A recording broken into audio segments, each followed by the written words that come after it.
Welcome back. We're going to finish up the last two problems of SAT Practice Test 1, Passage 3. Let's start with number 30. According to the table, which of the following pairs of base percentages in sea urchin DNA provides evidence in support of the answer to the previous question? So if you recall in the previous question, the percentages were similar. Like when we looked at adenine and thymine, for example, if we look at like maize, for example, 26.8, this is close to 27. Thymine, close 27.2 is close to 27. Then if you look at guanine and cytosine, 22.8, that's close to 23. Cytosine 23.2, close to 23. So it's saying which of the following pairs of base percentages in sea urchin DNA provides evidence in support of the answer to the previous question.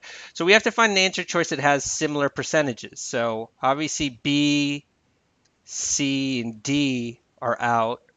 A is the only one where the percentages are somewhat similar, 17.3 and 17.7. All the other ones have far too great of a difference. And then the last problem, problem number 31. Based on the table, is the percentage of adenine in each organism's DNA the same, or does it vary? So these are all the organisms. We're looking at adenine. It's asking, is the percentage of adenine in these organisms the same, or does it vary? So let's just stop here for a second. So let's look at adenine, 26.8, 33.2, 28, 28.6, 29.3, 29.3, 32.8. It's kind of varying all over the place, 24.7, 31.3, 27.3. So if we stop right here, we know that it varies, so we can get rid of answer choices A and B because they both say the same. Definitely, if you look at the percentages of adenine across all these organisms, they vary. Then it says, and which statement made by the authors is most consistent with the data? So we've already gotten rid of A and B. So we have to look at C, which has a statement in lines 36 through 38, which I pasted here. Adenine, for example, can occur on either chain. But when it does, its partner on the other chain must always be thymine. Well, we know that, but that's not really consistent with the varying percentages of adenine.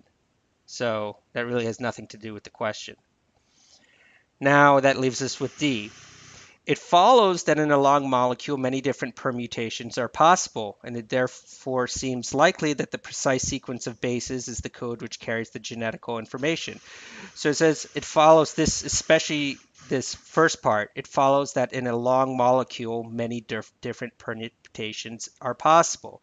So there are many different permutations following many different percentages of adenine. So D is the only one that makes sense. And we are done with the passage. So hope that helped, and I'll see you later.